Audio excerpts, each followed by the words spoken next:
Hello, my name is Dr. Dan Shapiro. I am a clinical psychologist, and I'm the chairman of the Department of Humanities at the Penn State College of Medicine.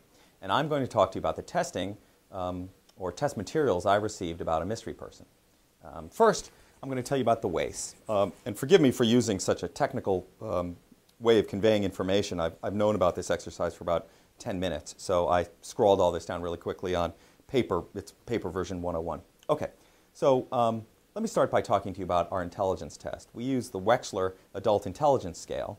And the Wechsler Adult Intelligence Scale is an interesting instrument because it measures a variety of different kinds of intelligence. So in the 1930s, it replaced the Stanford Binet, which was an instrument that was solely based on measuring verbal intelligence. And that actually becomes really important for our mystery person, because our mystery person is not particularly verbal, but they are incredibly intelligent. In fact, G, which is kind of the measure of global intelligence, is in this individual, they scored in the very superior range, which only occurs in about 3% of the population. So we're talking about someone who's very, very sharp. Their particular strengths were in processing speed, working memory, and perceptual reasoning. This is someone who's very good at manipulating objects in their mind, for example, and can do it very quickly. They probably learn to drive quickly.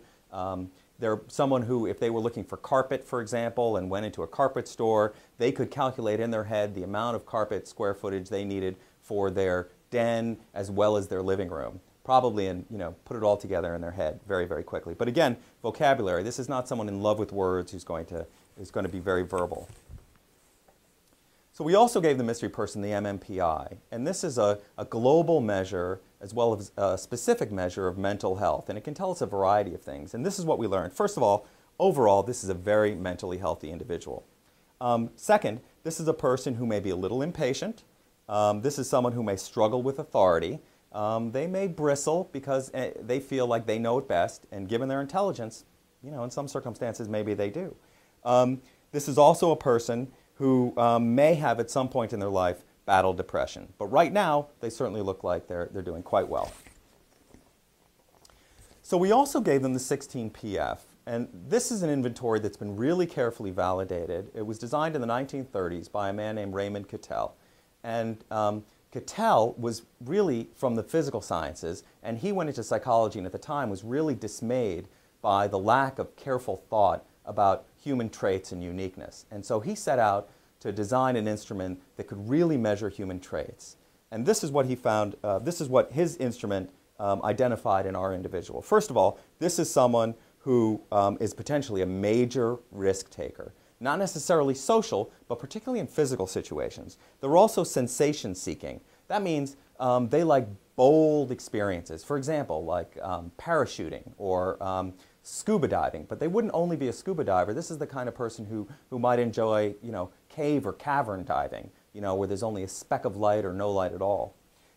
This is also a person who craves solitude. Someone whom probably, when they go into a large group of people, they feel fatigued. Finally, we gave our mystery person a temperament inventory.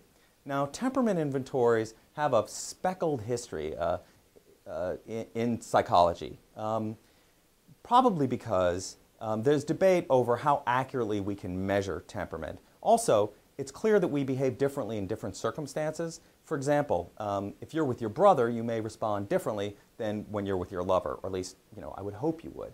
So there's question about how much we can really accurately measure temperament. That said, we learned some interesting things about this person. This is someone who's probably a virtuoso with tools, be they rifles, rockets, cranes. This is someone who really has put effort, probably put effort into perfecting their relationship with different kinds of tools. This is someone who probably doesn't process emotions, quote unquote. This is going to be, the people around them might say, I don't know what's going on with this person. I don't know what's in their heart most of the time. They're not someone who wears their heart on their face or their heart on their sleeve, so to speak. This is also someone who, if they're going to join a group, they're probably going to join a group with other people who like similar tools. If they're someone who flies airplanes, they're going to enjoy social encounters, usually with other people who are the same way. So that's what we learned about our mystery person, and I'm hoping to learn a lot more from my colleagues from the data they've also received from the mystery person. Thanks so much.